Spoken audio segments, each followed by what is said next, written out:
सासू माँ बदल गई।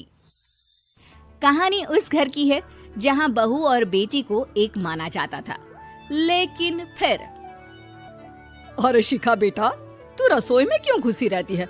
जा, रोटी मैं बना लूंगी।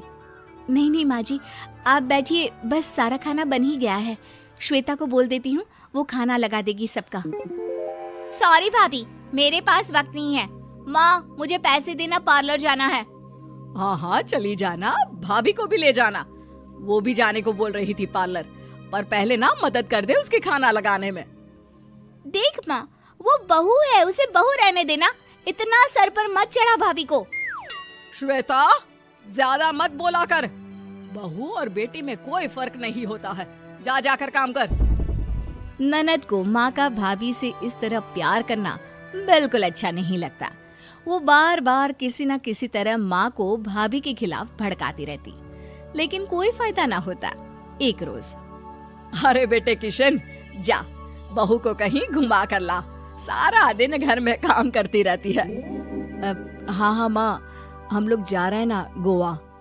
अच्छा जी, भाभी ने तो हमें बताया भी नहीं।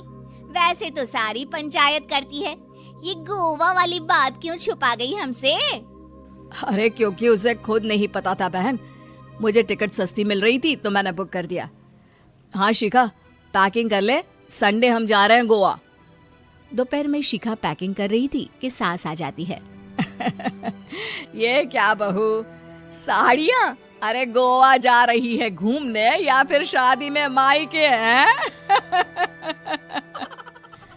माँ जी, ऐसा कुछ है ही नहीं, समझ में नहीं आ रहा क्या रखूं कपड़े में। अरे तेरी और श्वेता की साइज तो एक ही है, उसके कुछ मॉडर्न कपड़े ले ले, आकर लौटा देना। हाँ माँ जी, ये ठीक रहेगा। शिखा श्वेता के पास जाती है और उससे कपड़े मांगती है।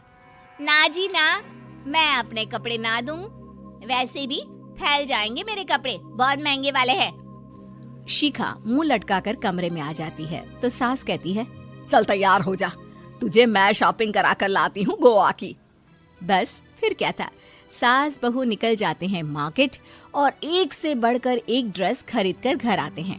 पहले बता देती कि नए कपड़े दिलाने वाली है भाभी को, तो मैं अपने ही दे देती ना भाभी को, मुझे दिला देती नए कपड़े। देख श्वेता, परिवार का मतलब सबके साथ रहना होता है, ना कि सिर्फ अपना सोचना। वैसे भी तुझे अच्छे संस्कार सीखने चाहिए। और रही बात कपड़ों की, तो शिखा, आज से घर पर भी तू मॉडर्न कपड़े ही पहनेगी। कोई जरूरत नहीं है ये साड़ी वाड़ी लपेटने की। अब क्या था, घर पर श्वेता और शिखा एक जैसे रहते। एक बार पड़ोसन आती है। अरे बेटा, अपनी माँ को तो बुलाना, जरा बात करनी है। शिखा सास को बताती है और रसोई में चली जाती है।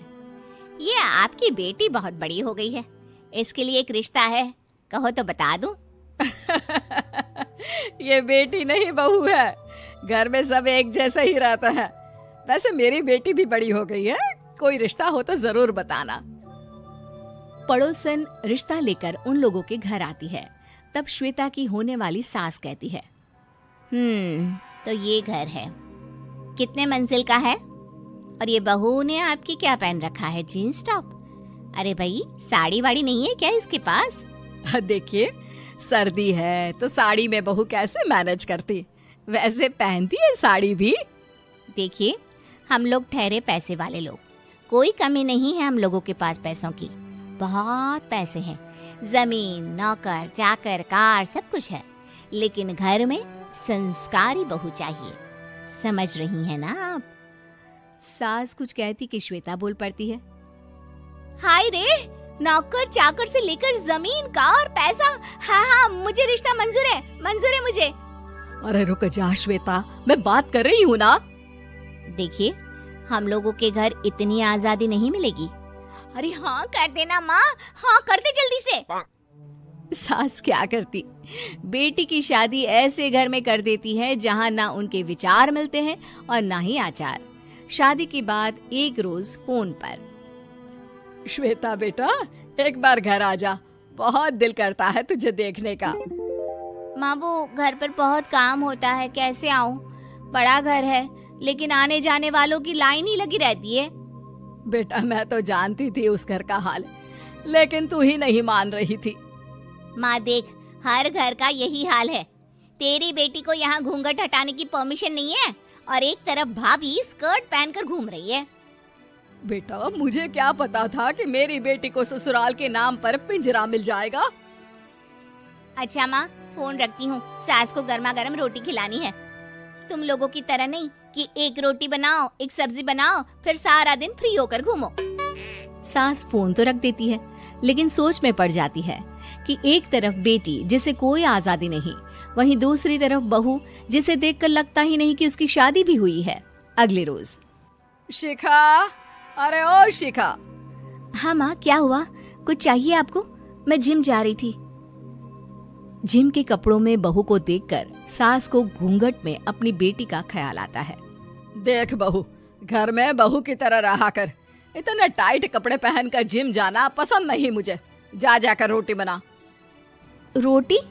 माँ अभी तो शाम की 6 बजे हैं, इस वक्त रोटी? अब क्या मेरे खाने पीने पर भी पहरा है? अरे जब मर्जी तब मैं अपने घर में खा भी नहीं सकती क्या? बहू को अजीब लगता है। वो समझ नहीं पाती कि जो सास कल तक इतनी सपोर्टिव थी, उन्हें अचानक से क्या हो गया।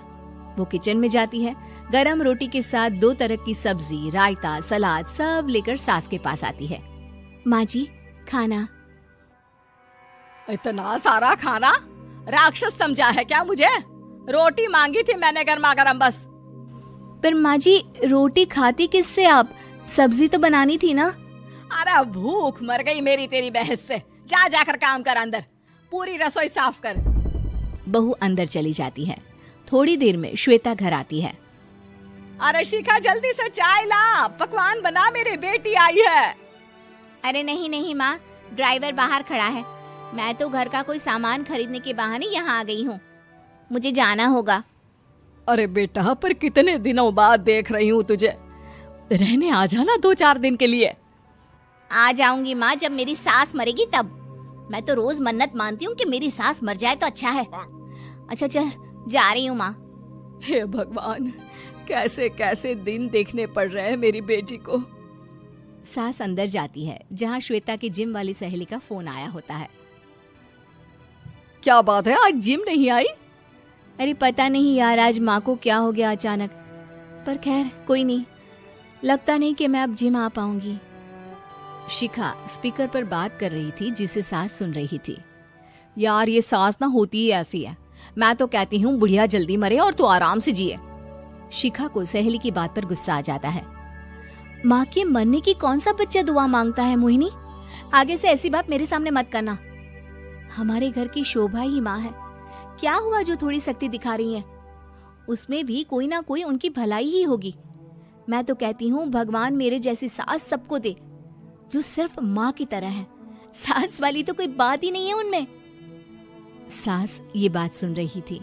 उनकी आंख में आंसू आ जाते हैं कि क्यों वो बेटी की किस्मत में बहू को भी भागीदार बना रही थी।